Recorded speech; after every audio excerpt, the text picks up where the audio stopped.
Best varicose veins చికిత్సనే పొందండి. నొప్పి లేని చికిత్స కోసం సంప్రదించండి ఎవిస్ హాస్పిటల్. నమస్తే రమగారు. నమస్తే జయ. రమగారు, దెయ్యాలు, భూతాలు, రాక్షసులు, బ్రహ్మరాక్షసులు మీ ఇవన్నీ ఫ్రెండ్లీగా ఉంటాయి కదా, మీరు చెప్పే స్టోరీస్ అన్ని. అలాంటిది ఏదైనా ఒక స్టోరీ చెప్పాలి. ఫన్నీగా కూడా ఉంటాయి. అదే పిల్లలు వాళ్ళ ఇంట్రెస్ట్ చూపిస్తారండి. జనరల్ స్టోరీస్ చెప్పే కన్నా ఇలా ఒక దెయ్యం ఉంది, ఒక భూతం ఉంది, ఒక బ్రహ్మరాక్షసి చాలా ఫ్రెండ్లీగా ఉంటుందంటే బాగా ఎంజాయ్ చేస్తారు. నా ఎక్స్పీరియన్స్ అది. నాకు అసలు అలాంటి కథలు చదవటమే ఇష్టం. అవునా రమ్ గారు? ఇప్పటికీ జరగవు కదా, ఎస్. అందుకని పిల్లలకి తెలుస్తుంది అంటారా? ఈ ఆలోచన వస్తుందా ఏమిటి ఇవేం జరగవు అని? ఇది అంత అంత ఆలోచించారు కదా, వినడానికి ఎక్సైట్మెంటే ఉంటుంది. మనం ఆలోచిస్తాం. ఎస్. చిన్నపిల్లలు ఏం ఆలోచిస్తారు? కథలో ఇమ్మర్స్ అయిపోతారు వాళ్ళు. ఇది జరగదు అని ఆలోచించరే. అప్పుడే రాదు, ఇంకా టైం పడుతుంది, ఇంకా వయసు రావాలి, చిన్నప్పుడు రాదు. చెప్తాము. ఒక ఊళ్ళోనట ఒక బార్బర్ కుటుంబం ఉండేది, మంగళ వాళ్ళు.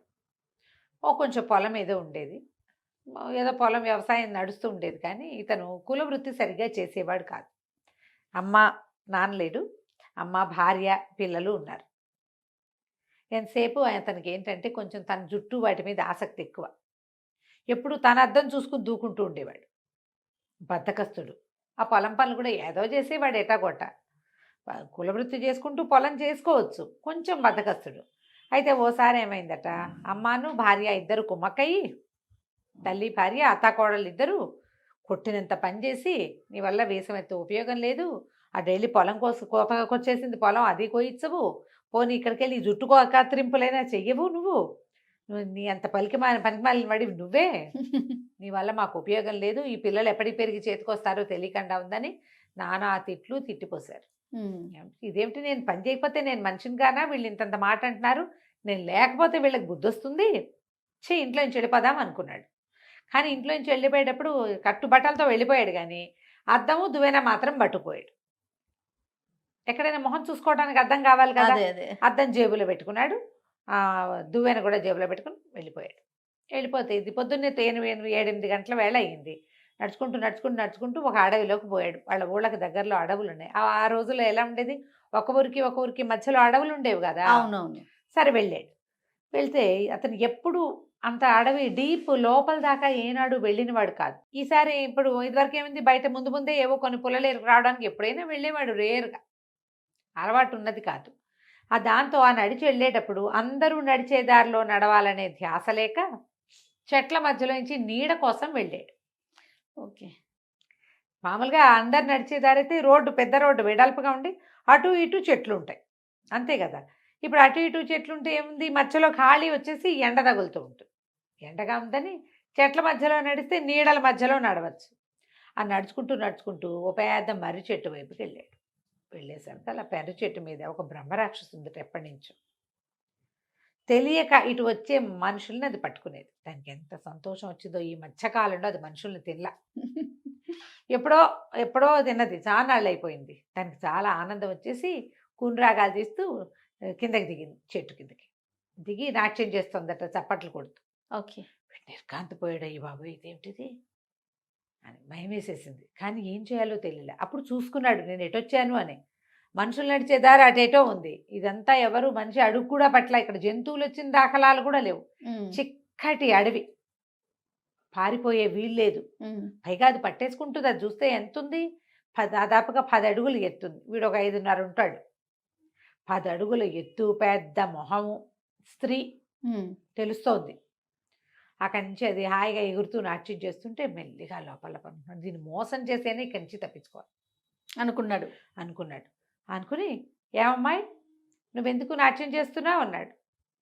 అనేసరికల్లా, మరి నాట్యం చేయనా, ఎన్నాళ్ళయిందో మనుషుల్ని తిని అంది. ఇప్పుడు దొరికావు నువ్వు, ఇంత చక్కగా దొరికావు, చక్కగా కండపట్టి ఉన్నావు, 1-2 ఏళ్ళు అయిపోయింది మనిషిని నంచుకుని, నువ్వు దొరికావని సంతోషంతో నాట్యం చేస్తున్నానంది. వీడి గుండె గుబేలు మంది, నాయనో ఇది నన్ను చేస్తుండే, నన్ను మనుషులు చెప్పడానికి నువ్వెవరు అమ్మాయి అన్నాడు. నేను బ్రహ్మరాక్షసిని కాదు అంది. అనగానే వీడు డ్యాన్స్ మొదలుపెట్టాడు. అని చప్పట్లు కొట్టాడు, చేతులు పైకెత్తి నాట్యం చేస్తున్నాడు. బ్రహ్మరాక్షసి డ్యాన్స్ ఆపేసింది, చూస్తుంది. ఏమి నువ్వెందుకు డ్యాన్స్ చేస్తావంటే అడిగింది. నువ్వెందుకు చేస్తావు డ్యాన్సు అనేసరికల్లా వీడన్నాడు, మన మంగళ గారి అబ్బాయి, నేను ఎందుకు చేయను, మా రాజుగారి అబ్బాయికి చాలా పెద్ద జబ్బు చేసింది, దానికి 101 మంది బ్రహ్మరాక్షసుల రక్తంతో అభిషేకం చేస్తే గానీ రాజుగారి అబ్బాయి జబ్బు కుదరదని చెప్పాడు వైద్యుడు. ఇప్పటికి 100 మందిని పట్టాను, ఆహా. నువ్వు 101 దానివి, ఉమ్. నువ్వు దొరికావు కదా అని సంతోషంగా ఉన్నాను అనగానే హడిలిపోయి, ఏమిటి నన్ను పట్టుకుని చంపేస్తావా నువ్వు అని. మరి చంపేస్తాను, నా పని అదే, ఇప్పటికి 100 మంది బ్రహ్మరాక్షసులను పట్టా ఈ అడవిలో, చంపేశాను.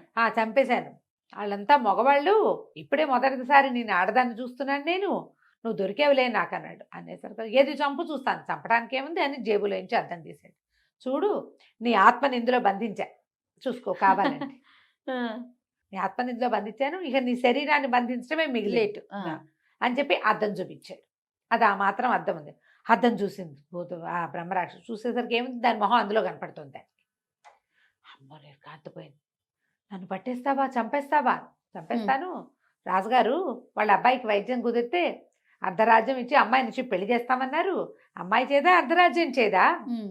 రెండు చేదు కాదు, నేను పట్టేయటమే, ఇప్పుడు నేను ఆత్మ పట్టేశాను కదా, ఓ చిన్న క్రియ చేసి నేను పట్టించేస్తాను అందులో కన్నాడు. అనగానే లబలబలాడుతూ ఆ బ్రహ్మరాక్షసి కాళ్ళు పట్టుకుని అంత పని చేస్తుంది, బాబాబు నన్ను వదిలే, ఇట్లా గనక ముందుకు నడిచెళ్ళావంటే, బాగా ముందుకెళ్ళి కుడి చేతి వైపుకి తిరిగితే ఆడ పెద్ద వేప చెట్టు, దాని మీద 2 ఉన్నారు మగవాళ్ళు, నేను ఒక్కదానే ఇక్కడ ఉంటా, నన్ను వదిలిపెట్టి వాళ్ళ దగ్గరికి వెళ్ళు.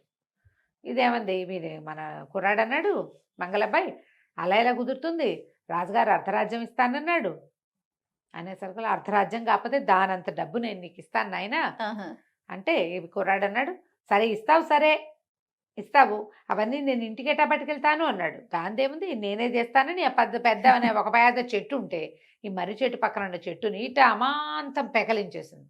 ఆ చెట్టు కింద 7 కుండలు ఉన్నాయట, ఒకదాని మీద ఒకటి, కుండల నిండా బంగారమే, అదే దాచుకుంది అక్కడ, మొత్తం ఇచ్చింది. ఆ బంగారం అంతా తీసి బయట పెట్టింది. బాబాబు నీ పుణ్యం ఉంటుంది, ఈ బంగారం అంతా తీసుకో, ఉమ్. అర్ధరాజ్యం సంగతి మర్చిపో, కావాలంటే ముందున్నారు కదా రాక్షసులు, వాళ్ళని పట్టుకుందుగా, నన్ను మాత్రం వదిలిపెట్టేసి ఉమ్. అనేసరికి సరే మా ఇంటికి చేర్చమన్నాడు. చేర్చమన్నాక ఏం చేసింది, 7 కుండలతో సహా ఈ అబ్బాయిని కూడా తీసుకుపోయి ఇంటి దగ్గర దింపి, ఇంట్లో వాళ్ళంతా ఆశ్చర్యపడి, ఇంత డబ్బు తెచ్చాడు ఒకేసారి, ఉమ్. ఇంకేముంది, ఏం పని చేయక్కర్లా, ఏం చేయక్కర్లా, ఆ డబ్బంతా లోపల పెట్టుకున్నారు, వీడికి చక్కగా అన్నం పెట్టారు. కానీ వీడికి దాన్ని వదిలిపెట్టడం ఇష్టం లేదు. ఆ బ్రహ్మరాక్షసు అడిగింది, బాబు నా ఆత్మను బంధించావు కదా, ఆ బంధించిన ఆత్మను నాకు ఇచ్చేవా ప్లీజ్ ప్లీజ్ అని వెంటపడింది. తను అన్నాడు, ఇస్తాలే, అప్పుడే ఎక్కడ, మా పొలం ఉంది ఊరికి ఉత్తరాన, పొలం అంతా కోసి ఇంటికి తీసుకురా, కోసేసి చక్కగా దులిపేసి ధాన్యం బస్తాలకు ఎక్కించి పట్టుకొచ్చి పెట్టు, ఆ తర్వాత వదిలిపెడతానన్నాడు.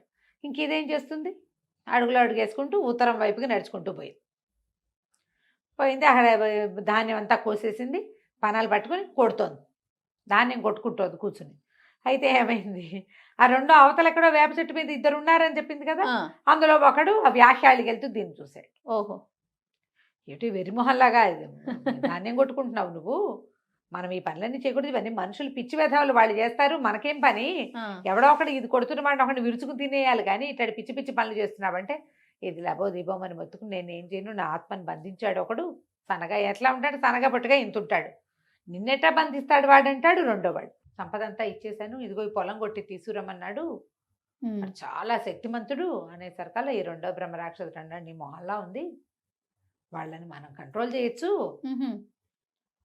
అంత మన అలా చేయగలిగేంత శక్తి మామూలు మానవులకు ఉండదు, నేను చూస్తాను, వాడి ఇల్లు ఎక్కడో చెప్పు అంటే, అక్కడెక్కడో దారి తెలీదు, పద నువ్వు నన్ను తీసుకురా, అక్కడ దాకా తీసుకురమ్మని తీసుకెళ్ళు అంటే, ఆ ధాన్యం కొట్టడం మానేసి ఈ బ్రహ్మరాక్షసి, కొత్తగా వచ్చిన బ్రహ్మరాక్షసుని వెంట పెట్టుకుని ఈ మంగళ గారింటికి తీసుకుపోతే అప్పుడు వీళ్ళు ఏమైంది, బోళ్ళని డబ్బులు వచ్చినాయి కదా, డబ్బులని కుండలని జాగ్రత్త పెట్టుకుని వాళ్ళ ఆవిడ ఏం చేసింది, ఎన్నాళ్ళు ఏందో చేపల కూర తినని చేపలు తీసుకొచ్చింది.